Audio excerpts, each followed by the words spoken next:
सुनसान हिमालय की गोद में एक ऐसी जगह जहां इंसानी आवाजों की बजाय बस हवाओं की सिसकियां सुनाई देती हैं, जहां न कोई बस्ती है न कोई बसेरा, जहां चारों तरफ बर्फ की चादर है और उसी बर्फ के नीचे छुपे हैं 800 से ज्यादा इंसानों के कंकाल। ये कोई फिल्म की कहानी नहीं, बल्कि उत्तराखंड की रूपकुंड झील की सच्चाई है। ये है रूपकुंड झील, जिसे कंकालों की झील कहा जाता है। एक झील जिसके भीतर छिपा है ऐसा राज जिसे जानकर आपके रोंगटे खड़े हो जाएंगे। क्या ये लोग एक साथ मरे थे? क्या कोई प्राचीन शाप था, या फिर ये प्रकृति की क्रूरता थी?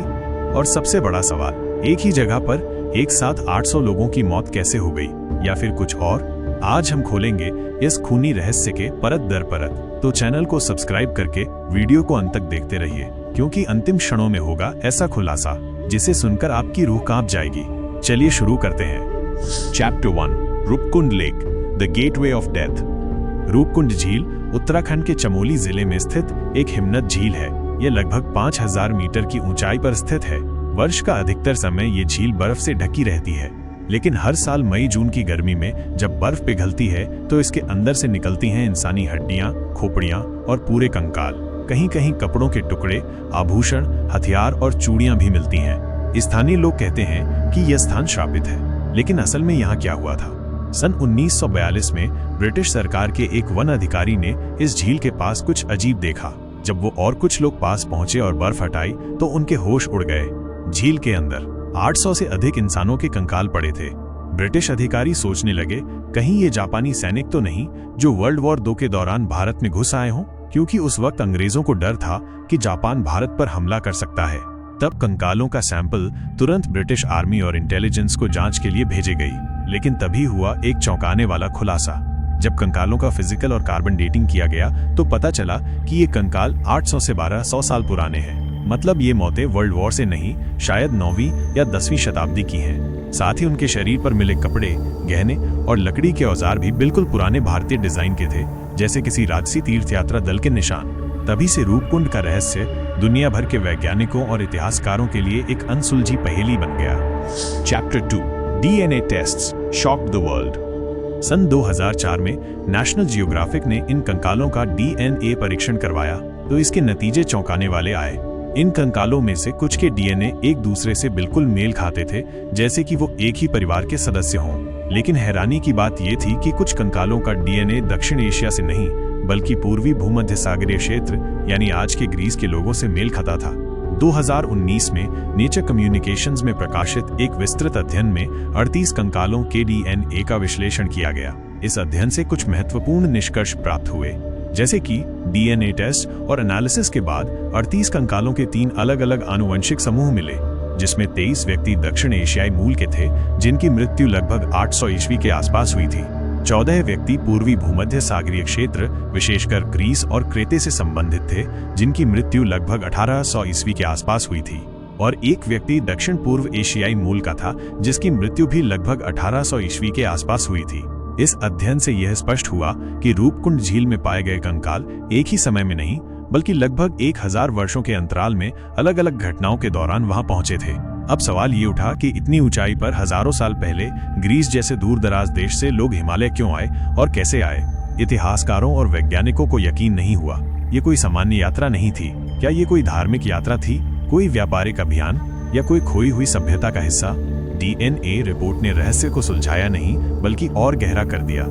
Chapter 3, cause of death, hello storm और अ डार्क ट्रूथ। रूपकुंड झील में पाए गए कंकालों की मौत का कारण आज भी पूरी तरह स्पष्ट नहीं है, लेकिन वैज्ञानिकों और इतिहासकारों के अध्ययन से कई दिलचस्प और चौंकाने वाले तथ्य सामने आए हैं। 2004 में एंथ्रोपोलॉजिकल सर्वे ऑफ इंडिया और अन्य वैज्ञानिक संस्थानों ने इन कंकालों का अध्ययन किया। उन्होंने पाया कि कई खोपड़ियों पर घाव ऐसे थे जैसे बर्फ के पत्थर या क्रिकेट बॉल आसमान से गिरकर खोपड़ी में घुस गया हो। खोपड़ियों में बड़ी और गहरी गोल चोटों के निशान थे, जो हथियार से नहीं बल्कि ऊपर से गिरे किसी भारी वस्तु के कारण लगे थे। इसके अलावा कहीं पर भी तलवार या तीर का निशान नहीं मिला, और कुछ कंकालों के कपड़ों, आभूषणों और हड्डियों से ये पता चला कि कुछ लोग धनी यात्री थे।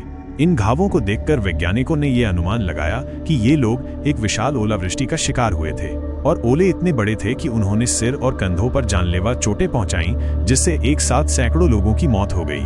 लेकिन सभी की मौत ओलों से नहीं हुई। 2019 में एक बड़े पैमाने पर DNA अध्ययन हुआ था जिसे नेचर कम्युनिकेशंस नामक जर्नल में प्रकाशित किया गया। उस अध्ययन में पाया गया सभी कंकाल एक ही समय के नहीं थे। कई शव 800 ईस्वी के आसपास के हैं और कुछ 1800 ईस्वी के। कुछ लोगों के शरीर पर ओलावृष्टि के घाव नहीं मिले, खासकर जो यूरोपियन मूल के थे। कुछ लोगों की मौत ओलों से हुई, कुछ की ठंड या बीमारी से, और कुछ की मौत का कारण आज भी रहस्य बना हुआ है। इससे ये स्पष्ट हुआ कि ओले से हुई मौत केवल पहले समूह तक सीमित थी, बाद में आए लोगों की मौत किसी और वजह से हुई। लेकिन क्या वजह है, इसका कोई पक्का प्रमाण अब तक नहीं मिला है। यही वजह है कि रूपकुंड को आज भी स्केलेटन लेक और इंडियाज मोस्ट चिलिंग मिस्ट्री कहा जाता है। Chapter 4 ancient curse, wrath of the Devi. स्थानीय एक लोक कथा के अनुसार गढ़वाल के राजा ने अपनी रानी और सैकड़ों सेवकों के साथ नंदा देवी यात्रा पर जाने का निश्चय किया। यात्रा के दौरान ऊंचे पहाड़ों को पार करते हुए वो लोग इसी रूपकुंड के पास रुके। ये तीर्थ भूमि पवित्र थी, पर रानी को वहां संतान सुख की कामना के लिए यज्ञ कराना था, और यहीं राजा ने की एक भारी भूल। देवी की चेतावनी को नजरअंदाज करते हुए इस शांत और पवित्र जगह पे राजा और उनके लोगों ने नाच गाना, भोजन भोग और अश्लीलता फैलाई। इससे देवी नंदा क्रोधित हो गईं और फिर आकाश से बरसी मौत की बारिश। कहते हैं आसमान से गिरे बर्फ के ऐसे गोल गोल टुकड़े जो आम ओलों से कई गुना बड़े थे। लोगों के सिर फूट गए, पूरा कारवां वहीं ढेर हो गया, कोई नहीं बचा।